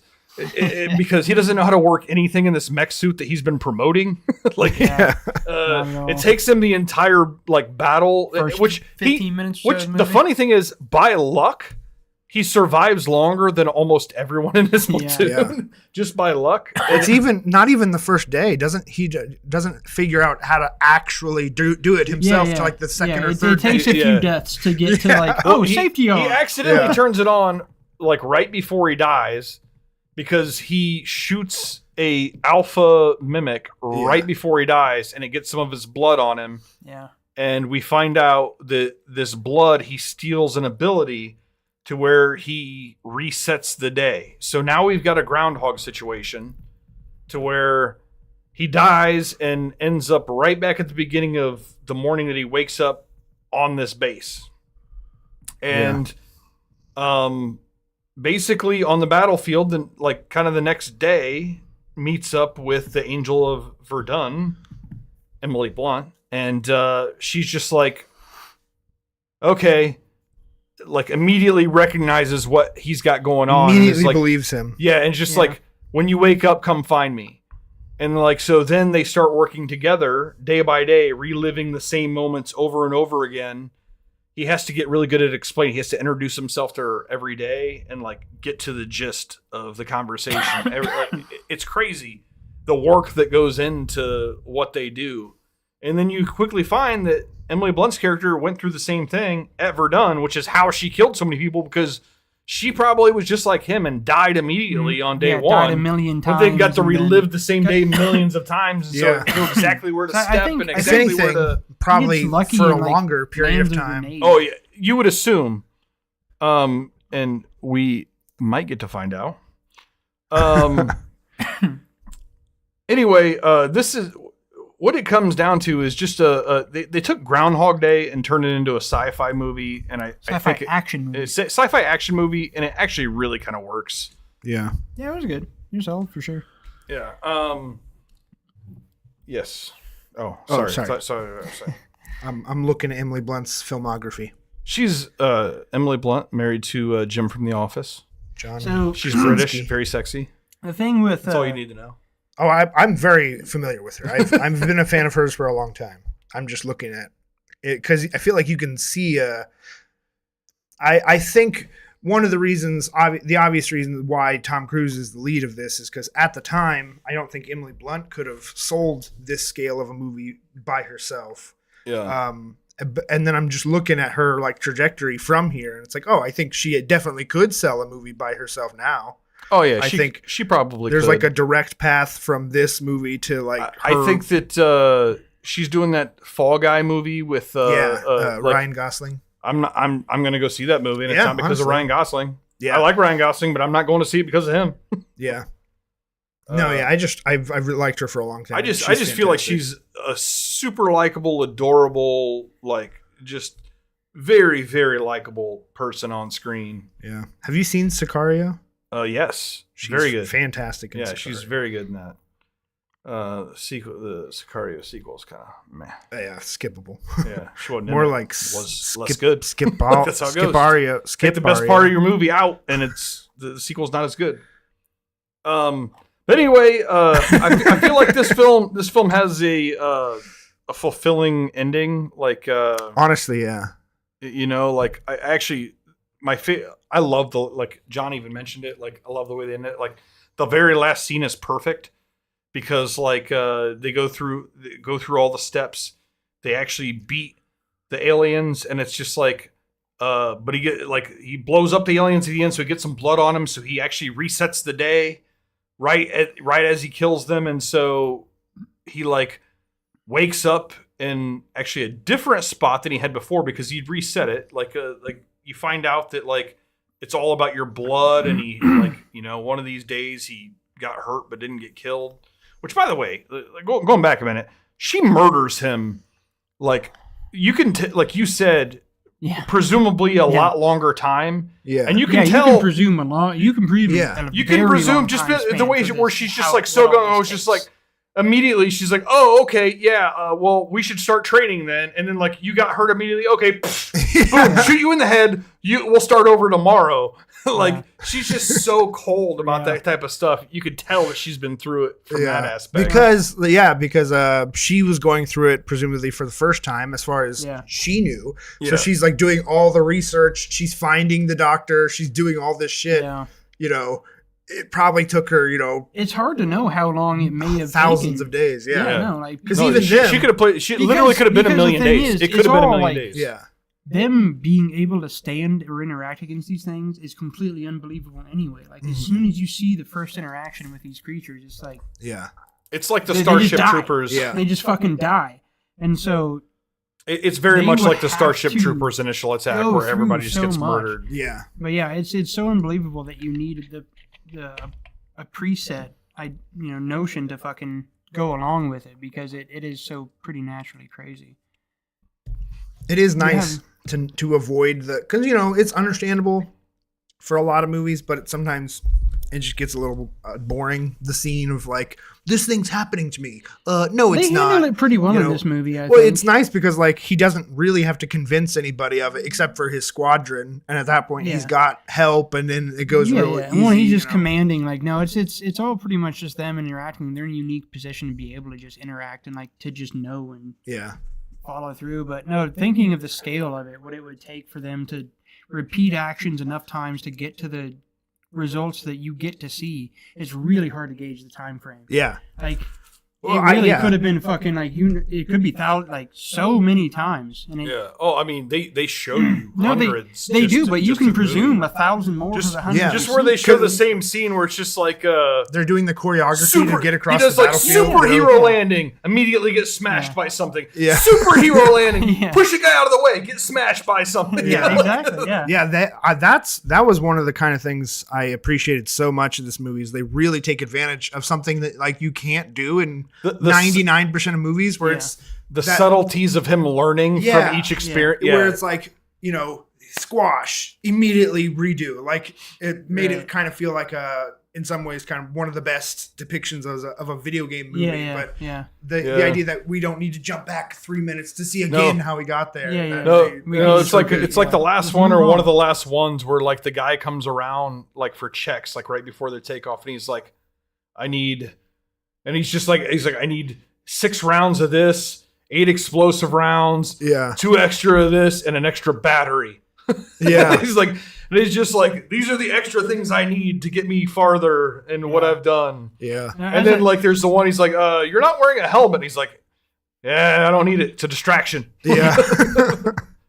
For a movie that is as repetitive as it is, there's a lot of, it's very forward driven. Mm-hmm. Like it moves, Like you see the same things again and again, but you're always making some progress with character development, story. Yeah. Like, it does not get stale or repetitive. It keeps going, even though there's a lot of the same. They handle the transitions really well. Yeah. And the moments, like shifting through the overarching tones of the movie towards the end as it progresses. They do a really good job of that. Yeah, and the way they explain it, the Groundhog Day effect is basically a thing that the aliens have, to where they can reset the day. So yeah. how do you defeat an enemy that can just fight the same day over and over again? That really just like shoots the whole thing in the fucking foot anyway, because then you start presuming like, so then the alphas are just repeating their days too, like.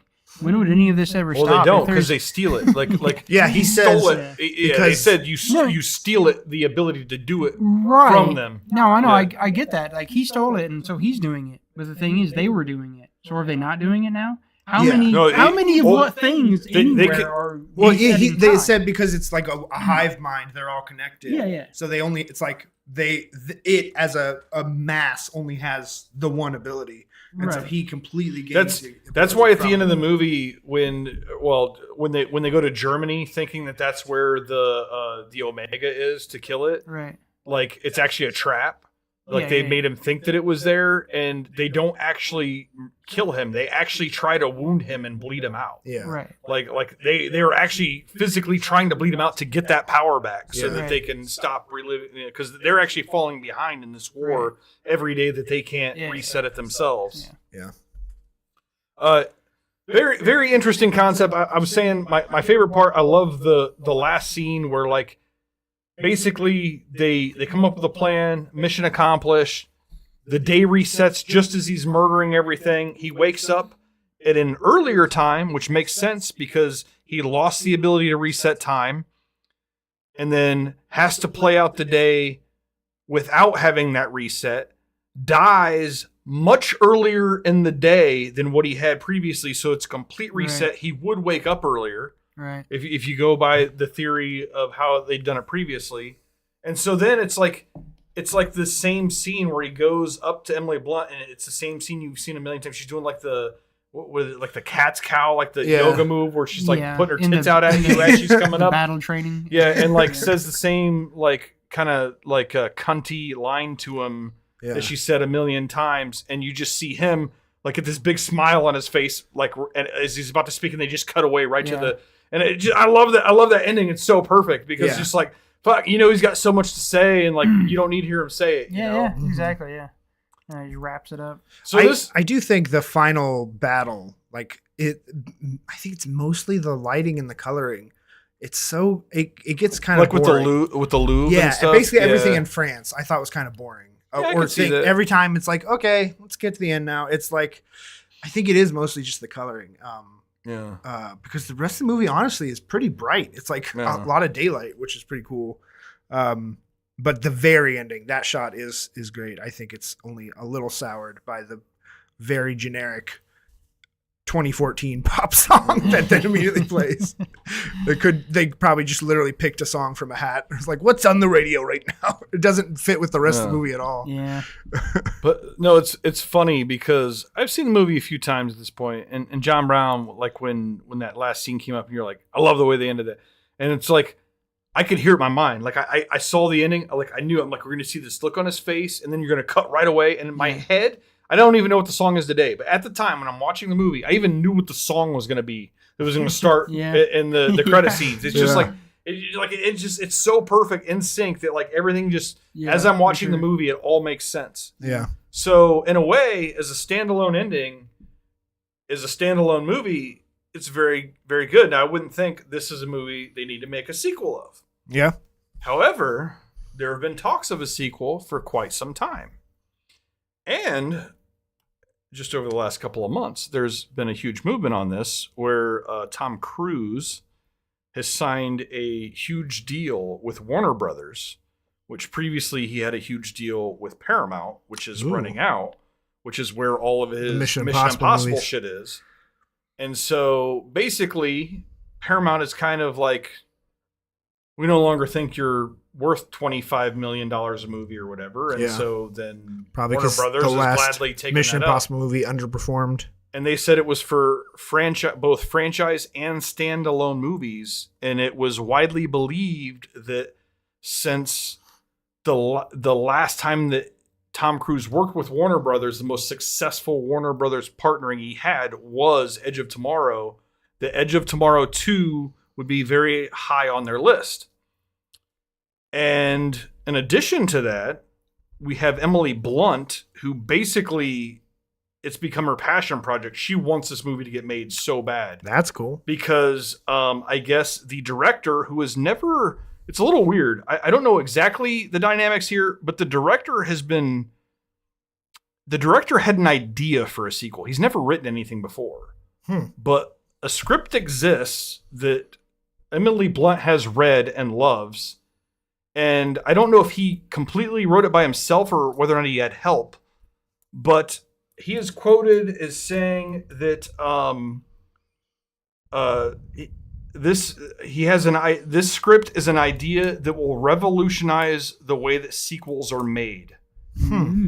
It's a prequel that acts as a sequel. Interesting.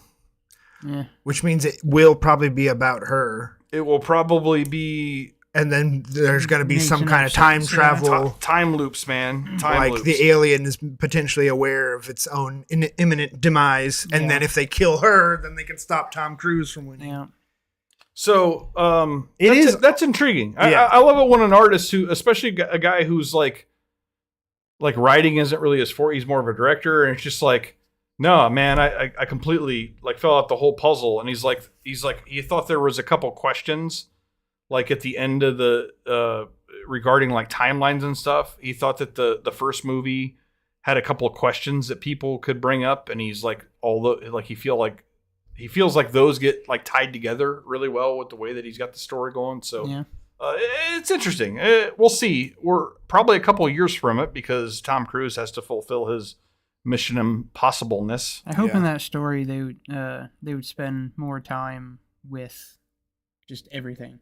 You know? I think a sequel would not like a sequel that's just like super choppy fucking time jumping. I feel like at that point you can just be super selective and just jump to a time you need to and not be rushed. But I would hope they would take more time with the world. In a sequel. Yeah, it's interesting. Since they have it established, like you don't need to like have just like the go death restart. Like you could make it more fluid.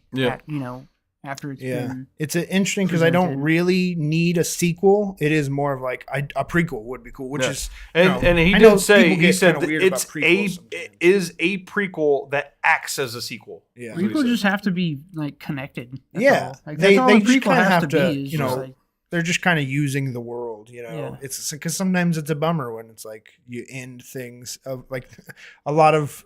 I feel like prequels are because there literally can't be a sequel. It's like but it's a cool world to live in, so let's kind of explore this. Yeah, no, for sure, for sure. It's always nice to see more. No, I would love to see that, see her start her cycle and fucking go through. If we could see some of that, like what happens at Verdun, and because I just like I'm with you, Reese. I just have a feeling like she did this. I will say like these two characters become badasses and can fight these things, but. Through what they show you, every other soldier wearing one of these fucking suits. The suit doesn't mean that much if you don't know how to use it. Yeah. Like, every other soldier you see just gets murdered by these things. Like, and them too, without the ability to do it 1,000 times. Well, exactly. Like, so they can fight these things because they've done it. They've died thousands of times. Yeah. Every dude that hasn't died thousands of times, guess what he's going to do? He's gonna die. Yeah, because they just like these aliens. Like it's ridiculous. They come and just they're formless and fast. That's one question they literally never answer is what is the projectiles from the aliens? They never show like cannons or ships. They just make them. They're just through fucking. They just have like laser guns. No, they just form these fucking charges and throw them at you. The same way that the bug in fucking Starship Troopers can summon one out of its ass and launch it in space. No reason, dude. That's what it is. Yeah. So it was the alternate. It was the alternate double feature pick for Starship Troopers. The opening scene when they land is exactly Starship Troopers. It's like Starship Troopers mixed with. And it was when we were watching the opening scene of Starship Troopers, I was like, you know what a good pairing with this movie would be. This is the scene. Yeah. So All right, so my 2 for 2, or am I 2 for 2 on the alternate double features? Yeah, they're good double features for sure. Should I just keep going and do an alternate double feature for Last We can go down Dragon whatever is rabbit Black holes you Dynamite. want to. And an alternate double feature for Edge of Tomorrow. No, that doesn't work. Last Dragon was the alternate. I'm just saying you can keep going. You can't do an alternate to an alternate. We're talking about time loops here. There's always alternates to alternates. You're gonna do an alternate to alternate. Yeah, I mean, you could do that theme when it's your pick, which is today. So you can do that. Yeah. So that's going to, I believe, unless anybody else has any comments about Edge of Tomorrow, The Last Dragon. No, I think that everybody should. They're both movies that are very much worth watching. I think I enjoyed The Last Dragon more out of the two. Really? But wow. Yeah. No, I did. As goofy as it is, I loved Last Dragon. It was a lot of fun. Edge of Tomorrow, Edge of Tomorrow, Live, Die, Repeat really is really. I'm never gonna enjoyable call it that. Too. I mean, in the composition, the image, yeah, it is presented. Yeah. Whatever they wanted the title to be. It's like they were just totally that's indecisive. Where the title goes. You look at this image, and that's where the title goes. Yeah. Yeah. You know. I didn't want to point out. I didn't mention earlier, but we do get a couple of nice supporting performances from the late Bill Paxton. Oh, he is fantastic. He is, Brendan Gleeson also in a very small role. Is just always good. Yeah, every line in like Bill Paxton's first introduction, the first run through the day. You hear it a few times. Every fucking line he has is just so good. Yeah. You will be baptized. Yeah. It's so classic for the character. Oh yeah. For him. Yeah, so definitely watch these movies. Yep. Definitely watch these movies. I think is the closing. Yeah. Good stuff. All right. So what we have left then is for Reese to basically take the floor. He's going to tell us what we should go to theaters to watch, and then he's going to tell us what we're going to be watching next Wednesday. Yeah. So some movies don't really care about. There's The Long Game, Someone Like You, and Unsung Hero. Oh, that sounds terrible. Yeah, none of that sounds interesting. Those are just bad titles. No. Yeah, I don't want to watch any of that. You know, sometimes somebody tells you about a movie and you know what? There are good movies that have bad titles. Yeah. But you can. I will throw one out there right now. Baby Driver. Horrible title. It justifies itself because it's named after came out the same week as Boss Baby. But it's named after the Paul Simon song. So it even plays it over the credits. I wasn't off put by Baby Driver. I was more to me that's more intriguing because it's so doesn't make I told any somebody sense I was that it going has to be intriguing, right? I told somebody I was going to see Baby Driver, and they're like, "Why?" I'm like, "Because it's supposed to be really good, and I like the director." And he's like, "Okay." And they literally thought I was going to see the Alec Baldwin Boss Baby movie. Yeah, DreamWorks movie. Because they put out 2 fucking movies with similar names in the same week. It's horrible. Don't let that happen. I mean, honestly, The Last Dragon is kind of a grating title to me because No, it is pretty generic. It's the most Barry generic. Gordy's The Last Dragon. Yeah, Barry Gordy sells it for me. I love Barry Gordy. No, Edge of Tomorrow is the poster child for terrible names on good movies. None of these names are really good or mean anything. Yeah, They're all really off-putting, generic-ass grading names. So after those, we have an anime movie, Spy Family. It's not a standalone movie. It's like a spin-off from an anime show called Spy Family. There's a movie for Spy Family? Apparently, yeah. It's playing in Warsaw. Huh. I watched the first episode of the anime. Well, maybe you should jump in now. I don't know how So many you seasons didn't watch there are. You didn't watch the second episode, so No, I never got it. It was actually enjoyable. It wasn't bad. No, I mean, it wouldn't be something that you would like probably, but No, I mean, I don't think it's something I would like. Kung Fu Panda 4 still playing. Dune 2 unfortunately left. I didn't get to see it a second time. Kung Fu Panda.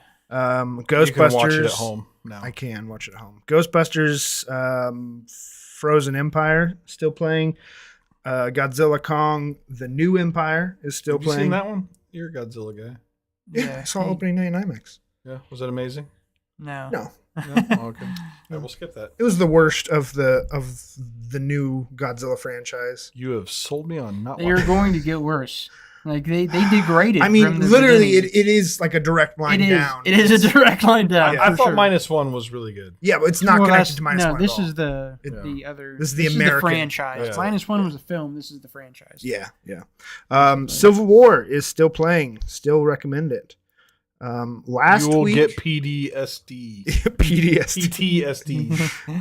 Post-traumatic stress disorder will happen if you go see the movie. The new movies that came out last week were Abigail, which I'm hoping to see on Friday, which is a comedy horror action movie. It's comedy. The trailers look comedic, I guess. Okay. Maybe it's not a comedy. And then the new Guy Ritchie movie, The Ministry of Ungentlemanly Warfare. He's going a little too deep on the gentleman thing. Yeah, right? He did the gentleman, and then he did a gentleman series, and now he's doing the Gentleman of Warfare or something. It's kind of an obnoxious title to me. The Yeah. Ministry I of don't love Ungentlemanly Warfare. You know what? It's British action. Guy Ritchie's the most hit or miss motherfucker, man. Like that dude has some real gems, and he also can just fail. Oh yeah, it's a live action. I think that's Aladdin true movie. for like any artist that's alive. Yeah, I mean, Some more than others, though. You know, Well, anybody could. the thing is, everyone can, but Everyone like can. some like there people are just great don't miss. directors that Yeah. we No, all there's know plenty that that don't yeah. do that. You Yeah. know, like I mean, he No, I has know, I some get it. like fantastic movies, and then there are some where it's just like, what were you thinking? Yeah. Movie he did with Madonna. Has anybody watched that? Which one's that? Swept Away, I think it is. It's No. it's one of the worst fucking movies ever. Like I think it won a bunch of Razzies. Like It's a Guy Ritchie movie. it's a Guy Ritchie movie. Like I think he was fucking Madonna at the time, so he did a movie Well, with you know, good for Madonna him. as the lead actress, and it is awful. It's just awful, and it was at the pinnacle of like it was after Snatch, so it was like a follow up to Snatch, and it's just Yeah. like you've been killing it lately. He did Lock, Stock, and Two Smoking Barrels. He did Snatch. The things are going, and then he did Swept Away, and it's just like wins a bunch of Razzies. You know, like he Yeah. wins like worst director, worst film. Why does he like having gentleman in his title so much? It's weird. It's really weird. He did a movie called The Gentleman and then a miniseries called The Gentleman. And like, I think are they it's connected? I think that it's the same. Yes, I think they are the same. But the cast is different. No, it is. It is different. But I prequel? think that the characters are the Oh same. my god, I can't stand it. Yeah, I don't know. He definitely. I think a now weird the dude. best you can hope from him is like a fun movie. I don't know. that movie. I bet is fun. The new movie. Yeah, the new movie. I think his honestly best looks movie fun. is Ungentlemanly Snatch. Warfare. Yeah. I'm sure it's a fun. But it's like, blow shit up. I think he's people. probably past his well past his prime. And Yeah. I think. probably I will think. never be back. I think that. I think The Man from U.N.C.L.E. was a really fun movie. You know what? Like this guy's kind of. He did like Snatch and Lock, Stock, and that's kind of it. No, like. No, Yeah. The Man from U.N.C.L.E. was fun. I have not seen Revolver or Rock and Rolla. So those. I've heard Rock and Roll is good, but I haven't seen it. Yeah. He's very hit or miss. I think Snatch is best. Like I know Lock, Yeah. Stock, and Two Smoking Barrels probably his most heralded movie, but like Snatch, I really like there's no better experience I love than Snatch. watching Snatch at home with pikey subtitles. Yeah. Okay, back to what's coming out. What do we got this so the only new movie coming out, at least in our small town, is the Zendaya movie that they've been advertising for what feels like 3 years. Challengers. Terrible Where name. basically they're just selling the movie on the fact that Zendaya has a threesome in it. Honestly, I've heard really It's the only good reason I things would about watch it. I'm just tired of hearing about it, but like I've heard really good things, so we'll see. It's from the director of Call Me by Your Name, and I love that movie. So It's weird. They're trying to sexualize an actress who's played mostly asexual characters. I mean, she's getting down and dirty with Paul Atreides. Yeah, that's fair. Even in the book, she has kids by the end of the movie, Yeah, if they're going book accurate. So they're, we shall see. yeah. But no, I guess, yeah. I mean, that's true. In Euphoria, she's like the only character that doesn't have a very sexual storyline. She's like the most like asexual person I've like. Yeah. She's not really attractive. That's like the conflict she I'm has sure with there's a name her for girlfriend is that her girlfriend's so horny. Yeah. Wants Yeah. to sleep around. But no, Challengers, I don't know. We'll see. Maybe I'll see it. We'll see. I'll report bad back. name. I wouldn't go see that movie just because It's a generic name for You sure. can't go see movies with bad Lots of names. names are pretty. For all I know, generic. Challengers is Don't pay about $10 to go see a movie with a bad name. they're putting out. America decides to put out it's like challenge. Don't go the see a Challenger movie on space its rocket. name. Yeah. Watch fucking preview. Watch the trailer. It's like the Challenger space rocket. It's like Alien to Aliens. This is Challengers. Oh. We're going to do 2 rockets now. That's what it's about. No, Challengers is I don't know. Pretty. I mean, like Civil War isn't the most unique title either, but it does tell you everything you need to know about it. When you first what saw the it, I'm like, movie's about. another It's about a Marvel Civil movie. War. Yeah, So. yeah, It's a Civil War movie. yeah. I mean, Literally just did a It's a Marvel movie hypothetical called one, Civil but it's a War. Civil War movie. Like, yeah. It's a war movie. Title. It's a war movie at home. There's a That's few. what it is. There's a few movies coming up that have. If there's a new Ryan Reynolds movie. Even Fall Guy. I think Fall Guy's a pretty If. generic title. That's terrible. Yeah, it stands for imaginary friend, but it's called If. Like, how the fuck am I going to Google this movie? Yeah. Watchers. Best imaginary character stuff was Happy. That series. I love the shit out of that series. You ever watch that? I never watched that. Happy? I liked I saw Drop Dead Fred. the I saw a Elijah couple Wood episodes of series. Happy. Willard. Is it Willard? Yeah. I love that series. I never finished that one, but I liked what I saw. Wait, I the watched rat first guy? season. The- No, Dog. It's Elijah Wood. He's got a Oh, imaginary yeah, friend. Wilfred. Wilfred. Wilfred, yeah. yeah. Yeah, That show's hilarious. I love that show. Happy is fucking fantastic. It's good stuff. Yeah. So that's what's playing in theaters. I had mentioned last week that my for sure next pick was going to be a double feature with First Reformed and Velocipaster, and that is going to be a double feature down the road. But I do want to change it up a little bit more this week, Okay. so I'm going to go with one longer movie, Sweet. and it's going to be a Korean thriller. So we can have a bit more variety because we stick pretty English language films. So Yeah. let's get some more language in Dude, there. what do we got? What do we got? So this is from 2016, directed by Na Hong Jin. Probably totally butchered that. Called The Wailing. The Wailing. It's a a Korean crime thriller mystery, but I think it has. No, I won't say anything more. It is on Dustin's watch list. I think I started it a while ago. I think I got 20 minutes into it, and then I was like, I think I need to save this Yeah. to make sure I'm paying full attention to it. Right. So it You is. knew. You knew. It's 2 hours 40 minutes long, so it'll probably fill our whole night. And if Yeah. not, we can watch an Right. episode or something. Yeah. Yeah. Sounds But yeah, perfect. Perfect. Sounds dope. The yeah. Wailing. Awesome. It's gonna be good. They're always good. They're always yeah. good. Korean If they movies make are it to America, they're always good. good. If they make it over here, It's they a are long journey. fantastic. Yeah, for sure. All right. So Sweet. join us 2 weeks from tonight Hell yeah. as we talk about The Wailing. The Wailing. All right. Oh, wait. Let me look up real quick. Where it's we got one more streaming. thing from Reese. Where you can see this thing. I'm pretty sure it's the kind of movie that's just always on a streaming service, but I should look that up so we all know.